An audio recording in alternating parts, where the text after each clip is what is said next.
Meu filho me empurrou contra a parede numa quinta-feira à noite. Eu tinha 71 anos, estava de meias no piso frio da entrada, e o impacto aconteceu tão rápido que meu corpo não teve tempo de reagir. O ombro direito bateu primeiro no reboco, depois a cabeça encostou com um baque surdo, e eu ouvi, nítido demais, o quadro de Nossa Senhora que eu tinha pendurado naquela parede em 1987 balançar no prego. O vidro tilintou. O quadro não caiu. Eu também não caí. Fiquei parada, de costas para a parede, o coração batendo mais rápido do que eu queria admitir, e olhei para o meu filho. Rodrigo tinha 45 anos, os mesmos olhos escuros do pai, a mesma estrutura larga de ombros que eu sempre achei bonita. E naquele momento, um rosto que eu não conseguia reconhecer, porque não era um rosto que eu tinha criado. Era outro rosto, o rosto de quem já decidiu alguma coisa. Ele me olhou por 3 segundos, talvez 4. Depois respirou fundo pelo nariz, jogou as chaves com força em cima da mesa de entrada,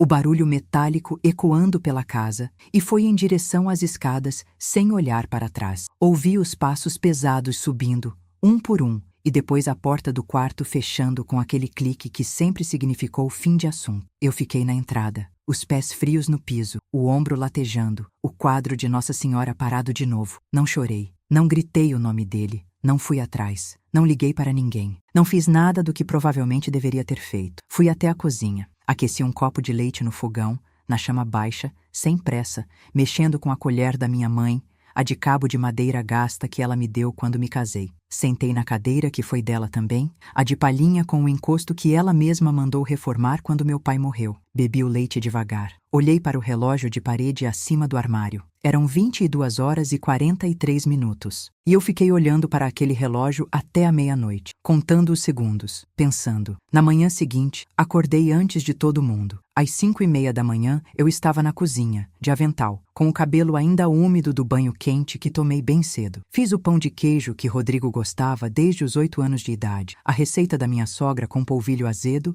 e queijo meia cura, a que ele sempre pedia quando voltava de viagem. Passei o café na hora, na cafeteira de pano que eu uso há 30 anos, com a chicória que ele preferia porque dizia que dava um amargor diferente que eu preferia. Os ovos mexidos com manteiga e não com óleo, feitos em fogo baixo, mexendo devagar, do jeito que ele mesmo tinha aprendido fazendo e um dia me ensinou quando tinha 12 anos e achava que sabia cozinhar melhor do que todo mundo. Coloquei tudo na mesa com capricho, o tipo de capricho que a gente aplica quando sabe que está fazendo alguma coisa pela última vez. Dobrei o guardanapo de pano no formato de triângulo. Posicionei o saleiro de vidro no lugar certo. Pus a xícara favorita dele, a azul de cerâmica que eu trouxe de uma viagem a Ouro Preto em 2003, comprada numa lojinha do Largo do Rosário. Quando Rodrigo desceu as escadas às 7h30 da manhã, desceu com aquele jeito de quem dormiu bem e não tem mais nada a explicar. Cabelo arrumado, camiseta limpa, a postura de quem está acostumado a entrar num ambiente que entende como seu. Ele chegou na entrada da cozinha,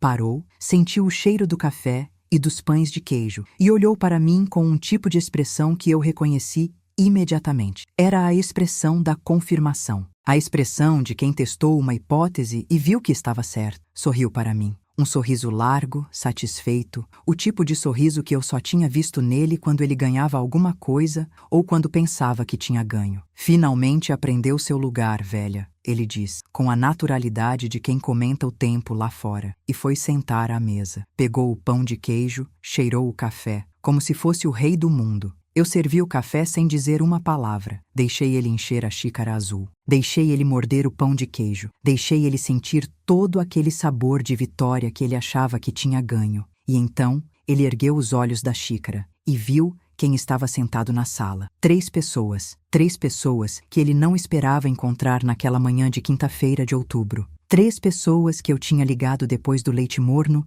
e do relógio de parede e dos meus cálculos silenciosos à meia-noite. O sorriso de Rodrigo foi desaparecendo, devagar, como manteiga esquecida no fogão que vai derretendo até não restar mais nada do formato original. Mas essa parte da história você precisa entender por inteiro, porque ela não começa no empurrão. A história começa muito antes, e para você entender o que aconteceu naquela manhã, precisa entender o que aconteceu nos anos anteriores, precisa entender o que é acordar todo dia dentro da própria casa, sentindo que está ocupando espaço demais. O que é ouvir do próprio filho, aos poucos, sutilmente, frase por frase, semana por semana, que você está velha demais para tomar suas próprias decisões, que você não entende mais do mundo, que o melhor mesmo é deixar ele cuidar de tudo. Eu me chamo Maria Aparecida Ferreira dos Santos. Tenho 71 anos, sou viúva há 12, professora aposentada de ensino fundamental e passei a vida inteira construindo coisas com as próprias mãos. Casas, sonhos, uma família. E por muito tempo achei que tinha conseguido. Achei que Rodrigo,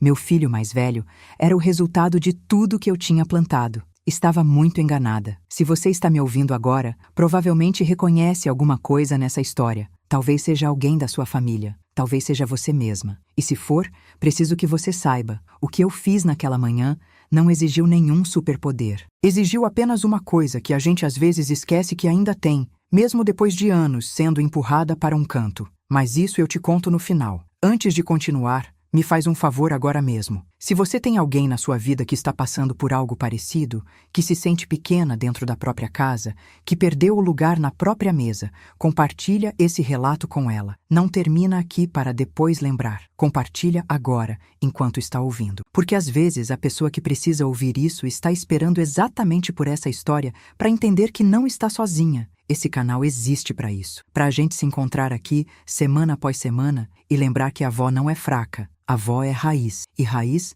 não se arranca fácil. Fica comigo, você não vai se arrepender. Rodrigo nasceu numa manhã de março de 1979, depois de 13 horas de trabalho de parto no Hospital das Clínicas. Eu tinha 26 anos, era professora de uma escola pública na Vila Mariana. E quando o enfermeiro colocou ele no meu colo pela primeira vez, eu entendi de golpe o que é amar alguém mais do que a si mesmo. Ele pesou 3 quilos e 800 gramas. Tinha cabelo escuro como o pai e aquele jeito quieto de olhar para o mundo, como se já estivesse avaliando alguma coisa. Criamos ele e mais 2 filhos, Roberto e Cláudia, com o meu Antônio. Antônio era mecânico, trabalhava num galpão no Cambuci, cheirava a óleo e a café a tarde inteira, e era o tipo de homem que não precisava de muito para ser feliz. Eu dava aulas de manhã cedo e tarde. Durante quase 10 anos moramos num apartamento de aluguel de 2 quartos, e nesse apartamento aconteceu tudo o que importou na infância dos meus filhos. As primeiras quedas de bicicleta no corredor, as noites de febre alta com pano molhado na testa, as brigas de irmão por causa do controle remoto, as conversas de madrugada que eu fingindo não ouvir enquanto eles achavam que estavam me enganando. Antônio dizia que eu era a âncora da família. Dizia isso com um tipo de orgulho silencioso que homem da geração dele não soube colocar em palavras mais elaboradas, mas eu sentia na forma que ele me olhava quando achava que eu não estava prestando atenção. Era o olhar de quem sabe que tem uma coisa boa nas mãos e tem medo de estragar. Em 1993, compramos a casa no Ipiranga. 3 quartos, quintal com goiabeira, garagem para um carro. Pagamos em parcelas por 8 anos, cortamos todas as gorduras do orçamento que dava para cortar, e quando a última parcela saiu do banco em 2001, Antônio chegou em casa com uma garrafa de espumante barato que a gente bebeu na cozinha, os 2 sozinhos, porque as crianças estavam na escola. A casa ficou no meu nome. Antônio insistiu nisso desde o começo. Dizia que fazia sentido, que eu era a âncora e que âncoras ficam onde as âncoras ficam. Depois disso, aos poucos, com muito cuidado e muita paciência, fui construindo outras coisas. Uma poupança que eu alimentava todo mês com o que sobrava do magistério, mesmo quando não sobrava quase nada. Um terreno pequeno que Antônio comprou no interior por um valor módico em 1998, numa cidade pequena, onde um amigo dele tinha convencidos que ia crescer e que ficou lá esquecido porque a cidade não cresceu tanto assim, mas o terreno continuava lá. Em 2015, 3 anos depois que Antônio morreu, aluguei um apartamento de 2 quartos que havia herdado de uma tia, e aquele aluguel começou a me dar um dinheiro extra todo mês que eu guardei sem fazer alarde. Ninguém sabia do apartamento, nem Roberto, nem Cláudia, nem Rodrigo. Não escondi por desconfiança, escondi porque aprendi com a minha mãe que mulher que tem alguma coisa guarda uma parte só para ela, não por maldade, mas porque o mundo sempre tentou convencer a gente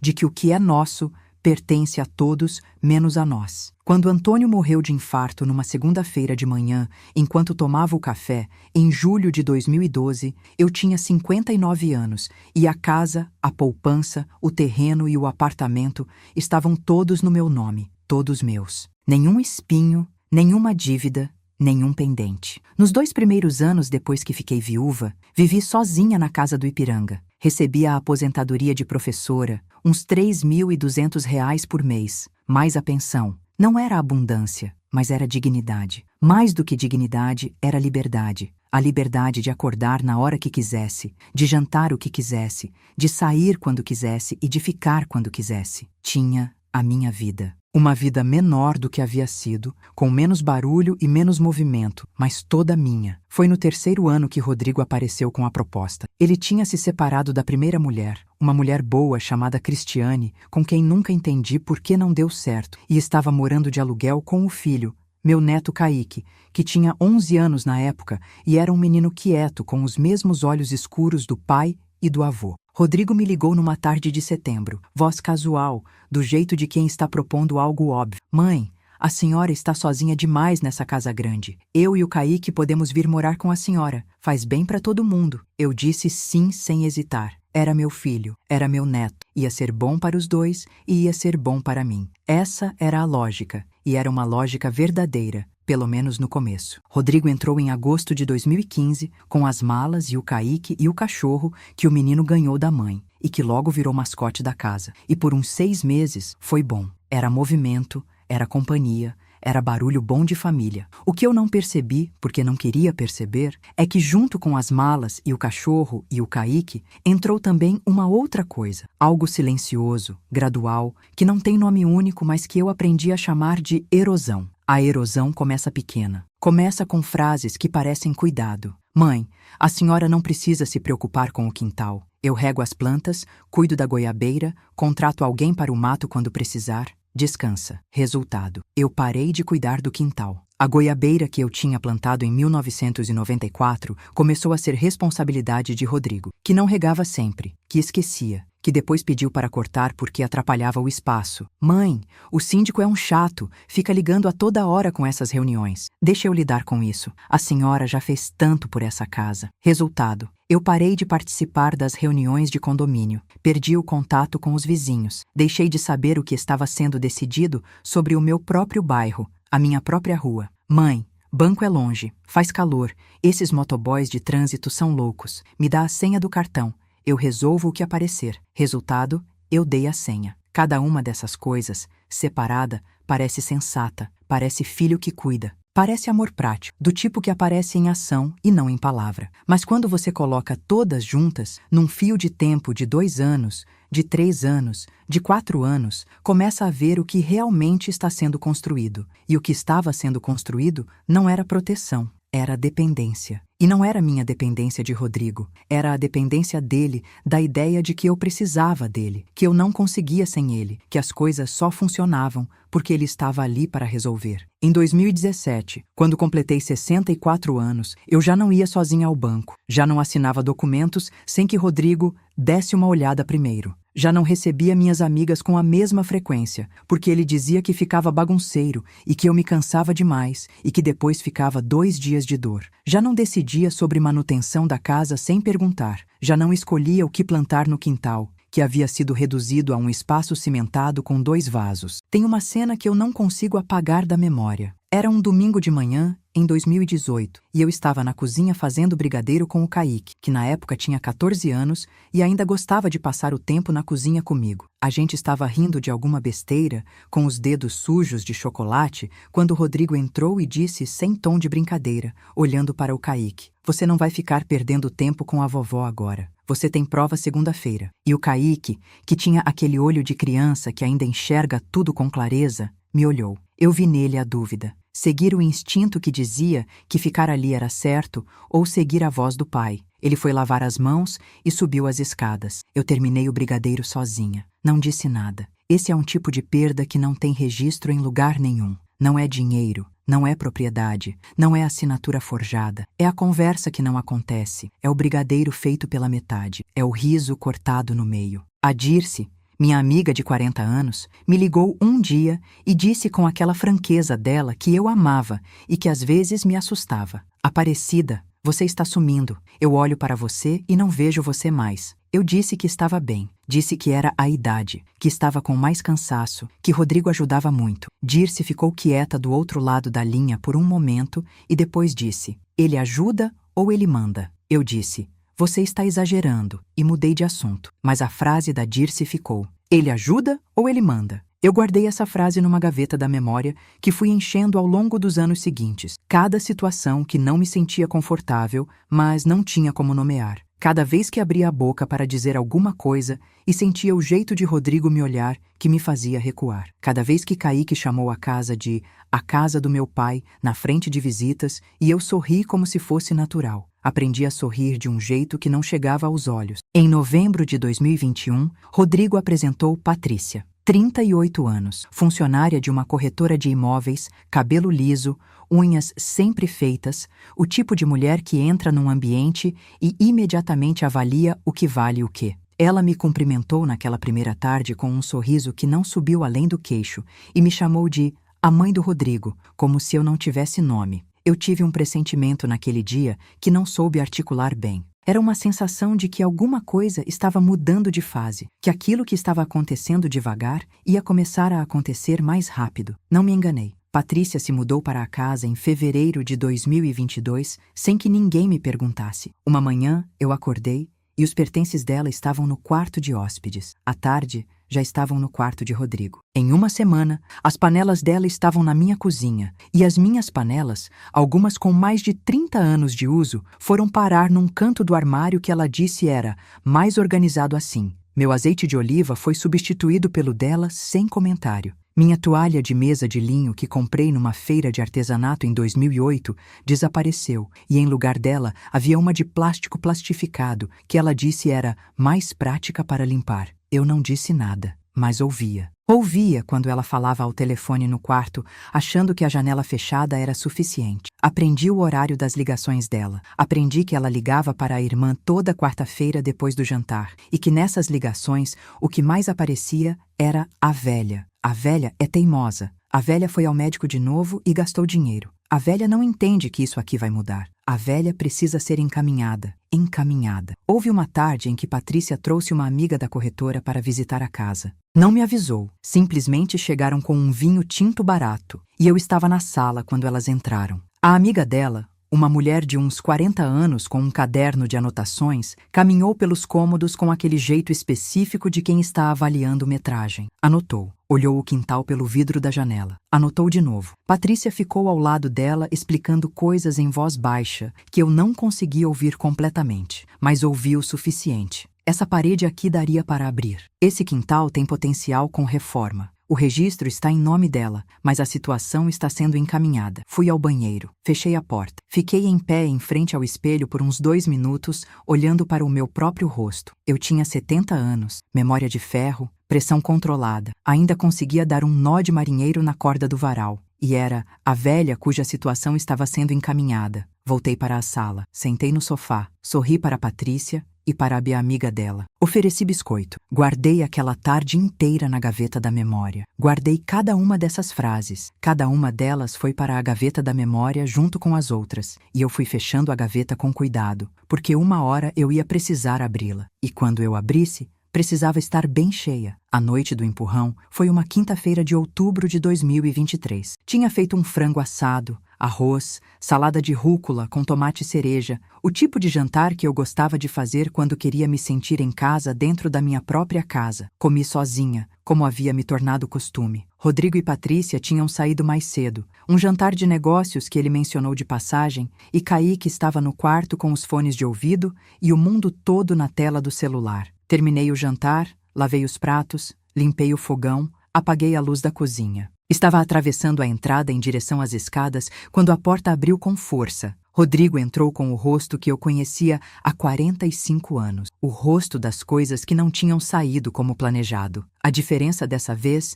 era a temperatura. Quando ele era menino e tinha aquele rosto, era raiva quente, transparente, passageira. Naquela noite, a raiva era fria. A raiva de quem sabe o que quer e viu escorregar. A senhora foi ao cartório hoje. Não era pergunta. A voz baixa, cada sílaba controlada. Meu coração acelerou. Minha face não mudou. Fui resolver uns documentos. Que documentos, mãe? 2 passos na minha direção. A senhora sabe que me fala quando vai resolver alguma coisa relacionada à casa. A gente combinou isso. Sentiu na língua a palavra combinou, como se tivesse sido uma conversa entre iguais e não uma série de imposições graduais que eu tinha aceitado por cansaço e por amor. Eu sei muito bem o que posso e o que não posso. Foi quando a mão veio. Não foi um soco, não foi uma bofetada. As 2 mãos no meu ombro, empurrando. O movimento foi rápido, decidido, calculado como quem quer fazer, mas não quer deixar marca grande. Meu corpo foi para trás. A parede recebeu o impacto. O ombro direito primeiro, depois a cabeça. O quadro de Nossa Senhora balançou. Rodrigo ficou parado olhando para mim por uns 4 segundos. Eu vi o que estava acontecendo na cabeça dele. Estava esperando a reação.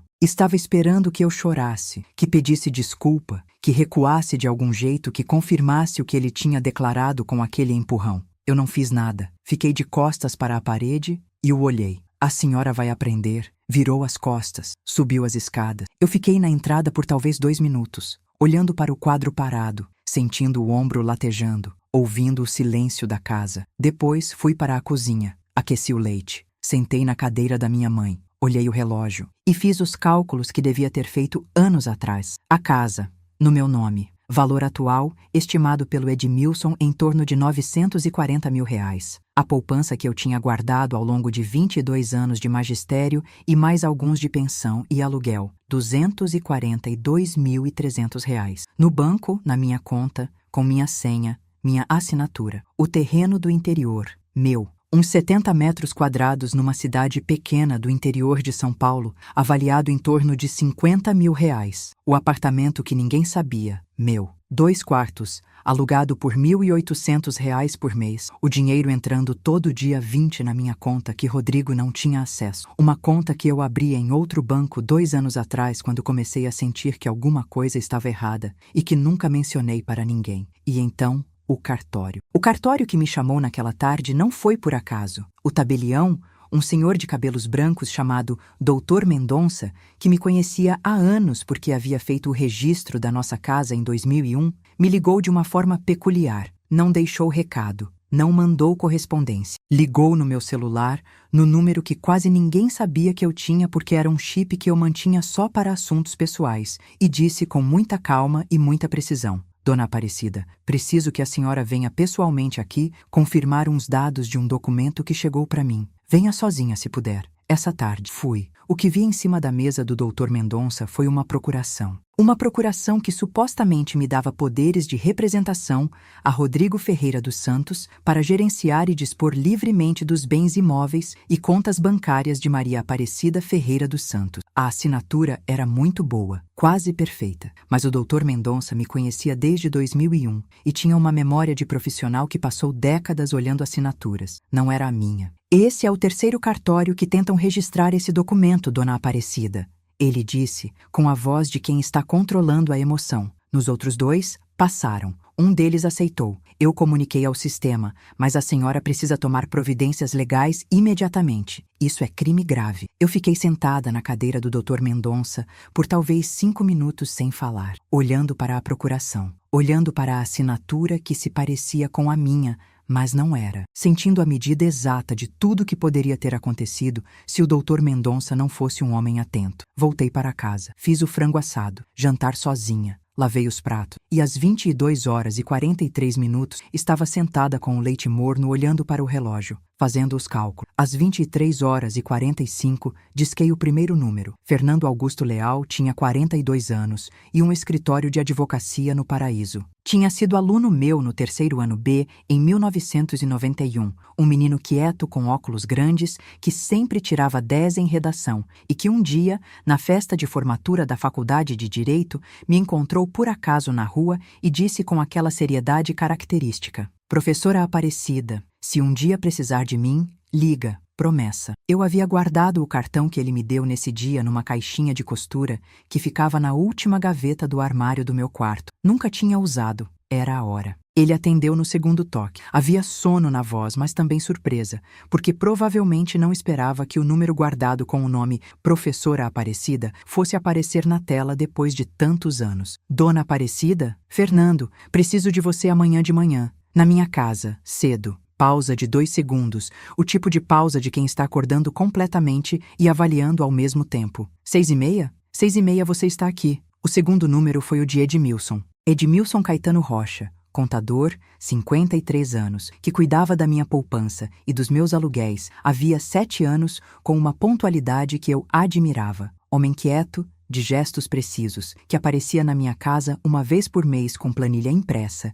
e me explicava cada número sem deixar dúvida. Ele demorou 4 toques para atender e quando atendeu a voz estava grossa de sono. Edmilson, preciso que você venha amanhã de manhã aqui em casa com todos os documentos dos meus bens. Todos, sem exceção. Dona Aparecida, são quase meia-noite. Eu sei que horas são. Você consegue ou não consegue? Outra pausa, mais longa. Eu imaginei ele sentado na beira da cama, a esposa acordando do lado e ele fazendo seus próprios cálculos. Consigo. Que horas? 6h30. Desliguei. Fiquei olhando para o telefone por um momento. O terceiro número era o mais difícil de discar. Não pela distância, não pela hora, pelo que significava fazer essa ligação. Pelo que ela revelava que eu não estava mais conseguindo resolver sozinha. Roberto era meu filho do meio, 42 anos, dono de uma marmoraria no interior, casado há 18 anos com uma mulher excelente chamada Vera, pai de 3 filhos que eu amava mais do que o conveniente. Roberto me ligava toda semana às 18 horas, desde que Antônio morreu. Sem falta, sem atraso, sem exceção. Era esse tipo de homem. Disquei o número. Ele atendeu no terceiro toque com a voz assustada de quem recebe ligação depois da meia-noite de uma mãe de 71 anos. Mãe, aconteceu alguma coisa? Aconteceu. Mas eu estou bem. Preciso que você venha amanhã de manhã. Eu saio agora mesmo. Não, amanhã de manhã, 6h30. E Roberto, parei. Precisava que ele entendesse o peso do que ia pedir. Não fala com o Rodrigo. Não manda mensagem. Não liga. Não manda sinal de nenhum tipo. Vem direto aqui. O silêncio do outro lado durou talvez 4 segundos. Aconteceu algo com o Rodrigo. Não era pergunta. Vem amanhã, eu explico tudo. A voz do meu filho do meio veio firme, com aquela firmeza tranquila que ele sempre teve, desde que era menino e resolvia conflito de forma diferente do irmão. Pode contar comigo. Desliguei. Terminei o leite que já estava frio, nem percebi. Lavei o copo, apaguei a luz da cozinha. Subi as escadas devagar,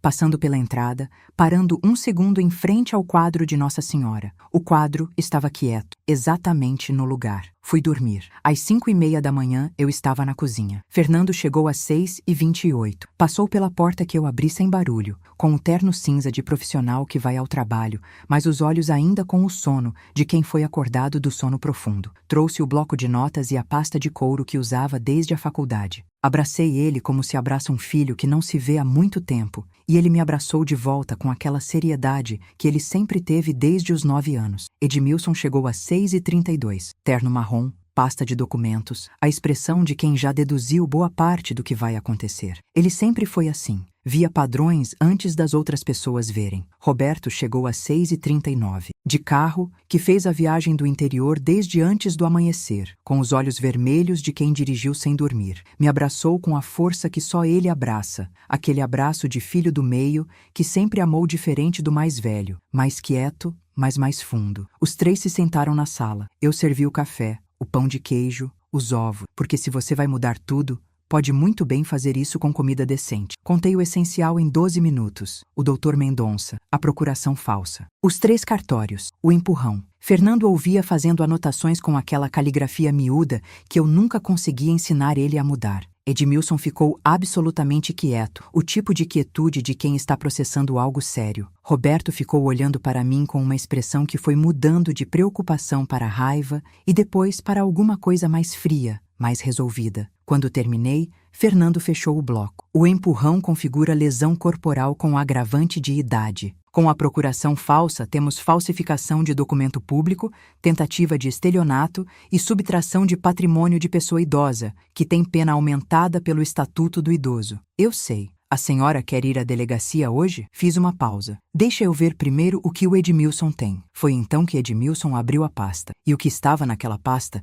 me gelou mais do que o empurrão. Edmilson, com aquela natureza dele de observar padrões, havia notado nos últimos 8 meses movimentações estranhas. Não na minha conta, que ele cuidava, mas em buscas de cartório que ficaram registradas no sistema de informações onde ele tinha acesso profissional. 3 consultas ao registro de imóveis referentes ao endereço da minha casa, 2 consultas ao cartório de notas sobre procurações em meu nome, e uma informação que ele havia conseguido por contato profissional com o cartório que havia aceitado a segunda procuração. O documento havia sido usado para uma consulta de avaliação do imóvel com uma imobiliária, não uma transferência ainda, uma avaliação. O passo anterior. Rodrigo estava avaliando a casa para vender. Roberto ainda estava de costas para a janela quando eu falei isso. Ouvi ele respirar de um jeito diferente. Fernando continuou. A procuração registrada no segundo cartório é o ponto mais frágil para ele. Precisamos de um perito grafotécnico para confirmar a falsificação, o que é protocolo. Mas com o testemunho da senhora, o registro do Dr. Mendonça e os documentos do Edmilson, temos substância suficiente para um processo criminal que vai ser difícil de rebater. Eu não quero necessariamente processo criminal, eu disse. Os 3 me olharam. Quero que ele saia. Quero minha casa de volta. Quero que ele assine reconhecendo que não tem nenhuma procuração legítima sobre os meus bens. Se ele fizer isso, não registro ocorrência. Fernando pensou por alguns segundos. A senhora está certa que é uma abordagem, mas preciso ser honesto. Se ele não aceitar, o processo criminal é a alternativa. Ele vai aceitar. Dito com uma certeza que eu sentia nos ossos. Não porque eu conhecesse o Rodrigo melhor do que ele se conhecia, mas porque eu o conheço desde que ele pesava 3,8 kg e sei exatamente quando ele blefou durante a vida toda. E sabia que na frente de documentos reais e de um advogado real, aquele blefe ia murchar como balão furado. Foi quando ouvimos os passos nas escadas. Rodrigo desceu com aquele jeito de quem não sabe que o mundo mudou durante a noite. Pijama listrado, o cabelo amassado do travesseiro, os pés deslizando nas meias pelo piso. Entrou na cozinha, cheirou o café no ar, viu a mesa posta, me olhou com o sorriso que eu já esperava. Finalmente aprendeu seu lugar, velha. Sentou. Pegou o pão de queijo, deu uma mordida, ergueu os olhos e viu a sala. Fernando com o bloco de notas, Edmilson com a pasta aberta, Roberto com os braços cruzados. O pão de queijo parou. Rodrigo colocou o pão de queijo de volta no prato. Devagar, o tipo de movimento lento de quem está ganhando tempo para o cérebro calcular. Olhou para cada uma das 3 pessoas na sala. Olhou para mim. O que é isso? Não era pergunta. Era a tentativa de manter o controle da narrativa. Eu me levantei da cadeira onde estava e fui sentar na cabeceira da mesa. A minha cadeira. A cadeira que eu tinha deixado de usar 3 anos atrás porque Rodrigo sempre se sentava ali e eu tinha ido cedendo a posição sem perceber, como uma maré que vai recuando. Me sentei na cabeceira, com aquela postura que a minha mãe me ensinou quando eu tinha 11 anos, costas retas, queixo levantado, pés no chão. Isso, eu disse com a voz que usei durante 32 anos de magistério para explicar matéria difícil para a sala cheia. É uma conversa que deveria ter acontecido há muito tempo. Fernando se levantou. Rodrigo Ferreira dos Santos. Sou Fernando Augusto Leal, advogado de sua mãe, Maria Aparecida Ferreira dos Santos. Estou aqui para comunicar que identificamos pelo menos 3 tentativas de uso de procuração com assinatura falsificada em nome da sua mãe, com o objetivo de obter poderes de disposição sobre os bens imóveis e bancários dela. Isso configura, no mínimo, falsificação de documento público, estelionato qualificado e tentativa de subtração de patrimônio de pessoa idosa. O Estatuto do Idoso prevê agravantes significativos nesse caso. O rosto de Rodrigo passou por uma sequência de expressões que eu observei com atenção clínica. Surpresa genuína por um segundo, depois tentativa de negação, depois avaliação de quanto dano era real, depois uma expressão que eu reconheci de quando ele tinha 18 anos e foi pego mentindo sobre onde tinha passado a noite. Era a expressão de quem percebe que não tem argumento. Não sei do que você está falando, ele disse. A voz ficou mais alta. Quando Rodrigo perde o controle, a voz sobe. Aprendi isso com 45 anos de observação. Fernando não se alterou. O segundo cartório registrou a procuração. Ela está em nosso poder. Temos solicitado laudo grafotécnico. O tabelião do terceiro cartório, Dr. Mendonça, está à disposição para depor. Temos também registros de consultas ao sistema imobiliário feitas por você usando a procuração para avaliar esta propriedade. Rodrigo olhou para mim e eu vi o momento exato em que ele entendeu. Não só que estava encurralado, mas que eu tinha planejado. Que aquele café da manhã, aquela mesa posta, aquela xícara azul, não era um sinal de que eu tinha aprendido o meu lugar. Era o sinal de que eu sabia exatamente o meu lugar. E que o meu lugar era a cabeceira desta mesa. Roberto falou pela primeira vez. A voz era calma, do tipo de calma que precisa de esforço para manter. Rodrigo, eu estava aqui ontem à noite quando você empurrou a nossa mãe. Rodrigo se virou para o irmão. Você não... Eu estava na varanda. Cheguei mais cedo e entrei pelo portão dos fundos. Ouvi você. Uma pausa. Ouvi tudo. Rodrigo ficou quieto. Olhou de Roberto para Fernando, de Fernando para mim. Fiz que sim com a cabeça. Uma vez, lenta. E vi o sorriso dele de quando desceu as escadas derreter de uma vez, como se nunca tivesse estado lá. O silêncio durou uns 10 segundos. Depois, Rodrigo puxou a cadeira, sentou e olhou para a mesa. Para o pão de queijo que não tinha mais vontade de terminar. Para o café que estava esfriando na xícara azul que eu tinha posto ali para ele. O que vocês querem? A voz estava diferente, mais baixa, sem a frieza calculada nem o calor da raiva. Era apenas a voz de um homem de 45 anos que percebeu que perdeu. Fernando abriu o bloco. Sua mãe tem uma proposta. Se você quiser, pode ouvir agora. Olhou para mim. Eu me endireitei na cadeira, costas retas, queixo levantado, pés no chão. Você assina hoje mesmo um documento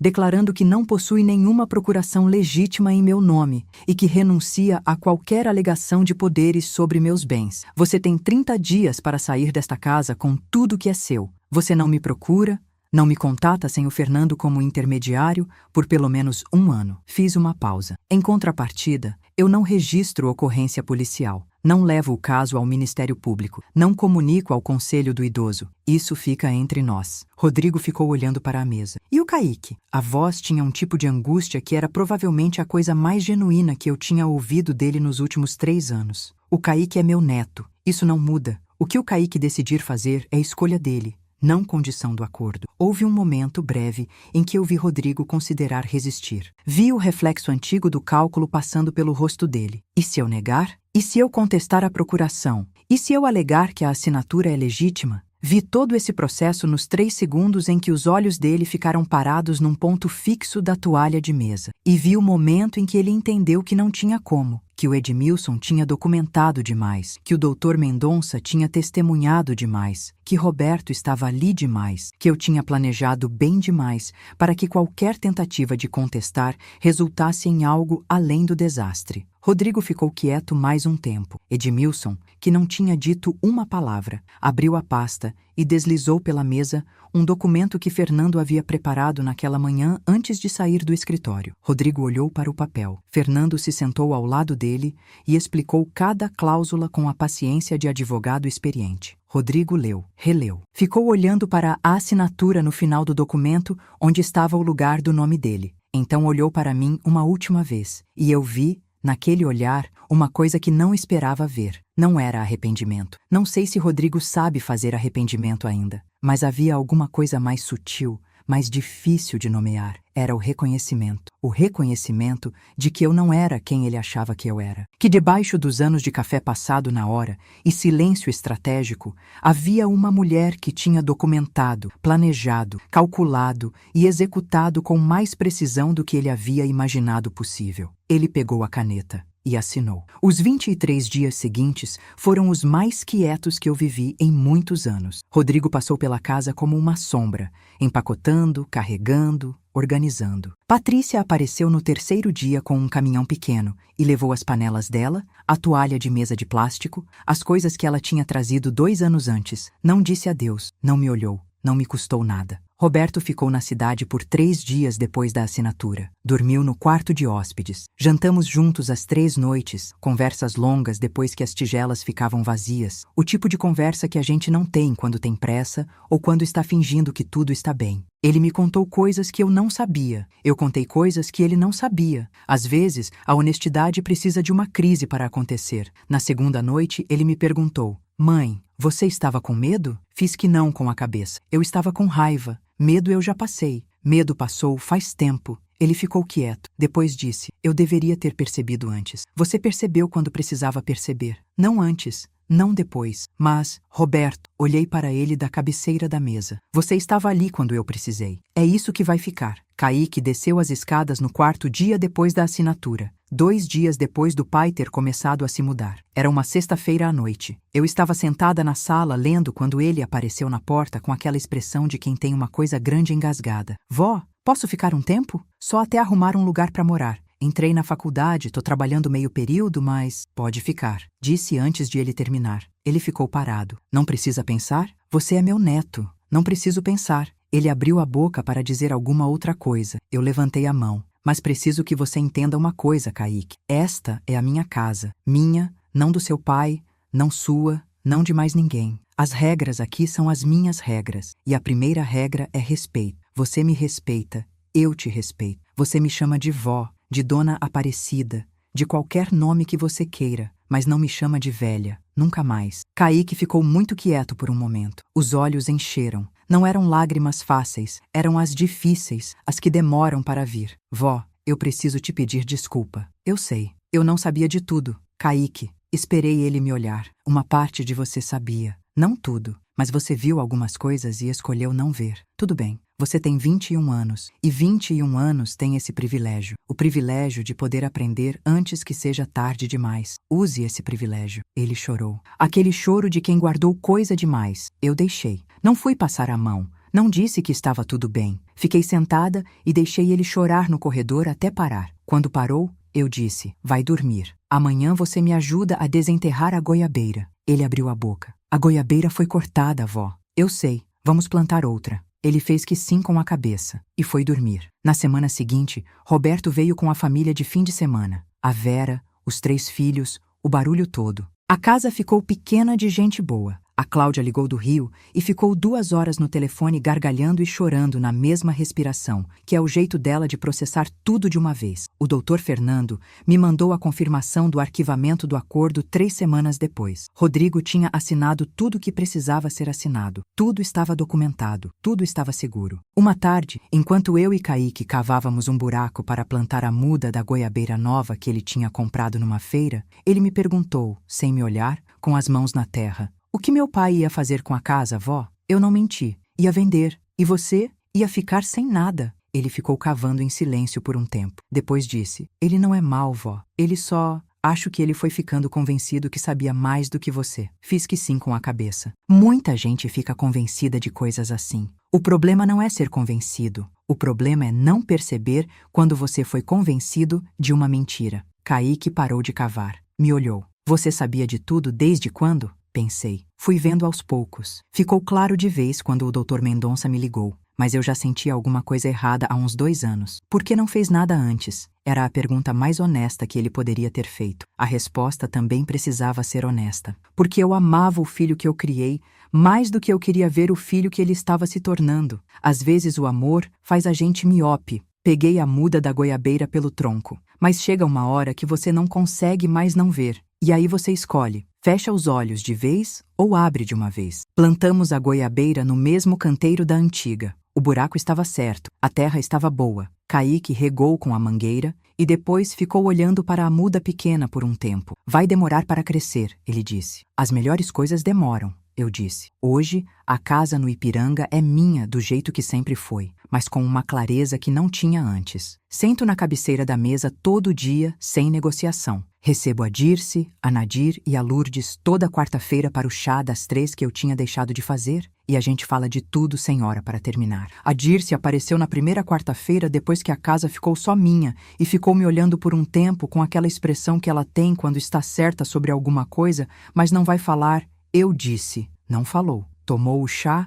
abraçou na saída com aquela força de amiga antiga que conhece o peso das coisas. Reformei o quintal, tirei o cimento que Rodrigo tinha mandado colocar, voltei com a terra e com os canteiros, plantei rosas amarelas do lado esquerdo, que são as que minha mãe gostava. Contratei um rapaz do bairro para ajudar com a terra pesada, e ele veio 2 sábados seguidos, e eu fiquei ali do lado dirigindo a obra do meu jardim com uma satisfação que não encontro palavra exata para descrever. É a satisfação de recuperar um espaço que é seu, de colocar as mãos numa coisa que alguém tentou tirar e sentir que ela ainda está lá, firme, esperando. A poupança de 242 mil está no banco, crescendo todo mês, com o Edmilson me mandando a planilha pontual como sempre. O apartamento que ninguém sabia está alugado, o dinheiro entrando todo dia 20 como sempre entrou. O terreno do interior está lá, quieto, que um dia vai valer mais do que vale hoje. Contratei uma diarista 3 vezes por semana porque quis, não porque precisei, porque mereço. Fui ao médico com hora marcada por mim mesma,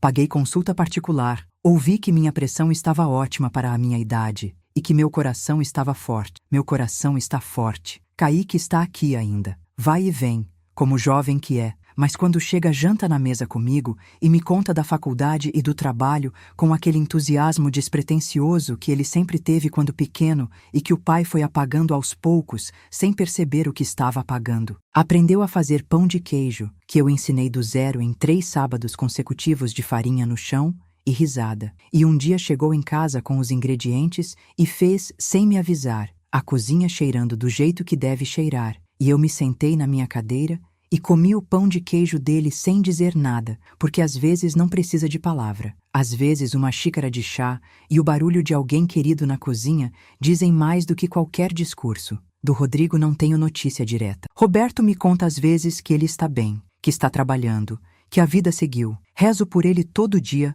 porque sou mãe e não existe ex-filho, mas reza não é a mesma coisa que convivência. Às vezes, o amor mais honesto é o que respeita a distância necessária. Aprendi isso tarde, mas aprendi. Patrícia sumiu. Isso também não procuro. O que eu quero te deixar hoje, a coisa que acho que importa mais do que qualquer detalhe prático ou legal ou financeiro desta história, é uma imagem simples. É a imagem de uma mulher de 71 anos que ficou encostada numa parede com o ombro doendo, ouviu o quadro de Nossa Senhora balançar e decidiu naquela fração de segundo que não ia cair. Não o quadro, não ela. Essa decisão não exigiu dinheiro, não exigiu advogado ainda. Não exigiu nada que eu não tivesse já. Exigiu só uma coisa, a certeza de que o espaço que eu estava ocupando naquele mundo era meu por direito, que a parede que estava atrás de mim era minha, que o chão onde meus pés estavam era meu, que ninguém, não importa quem seja,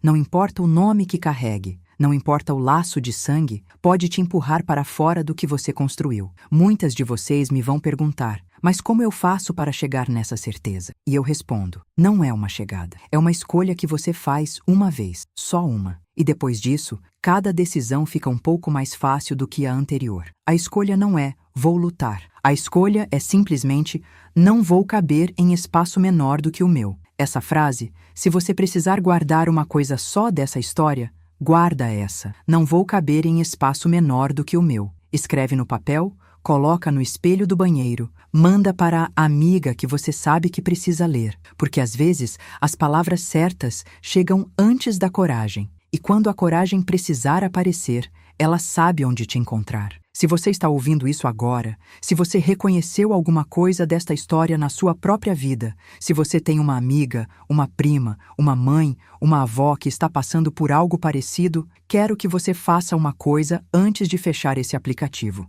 Uma coisa pequena, mas que pode ser grande para alguém. Compartilha esse relato com ela. Agora. Não depois, não mais tarde. Agora. Porque às vezes, o que uma pessoa precisa para encontrar coragem não é um plano elaborado. É simplesmente saber que alguém, em algum lugar, passou por isso e saiu inteira do outro lado. E se você quer continuar ouvindo histórias assim, histórias de mulheres que não recuaram, que encontraram o caminho de volta para si mesmas, inscreve aqui no canal e ativa o sino. Toda semana tem uma história nova. Toda semana tem uma mulher que decidiu que sua cadeira é sua, que sua mesa é sua, que sua casa é sua, que seu lugar no mundo é seu e de mais ninguém. Eu me chamo Maria Aparecida Ferreira dos Santos, 71 anos, professora aposentada, viúva, dona de uma casa no Ipiranga, de uma poupança que levei mais de 20 anos para construir, de um terreno no interior, de um apartamento que quase ninguém sabia e de um jardim com rosas amarelas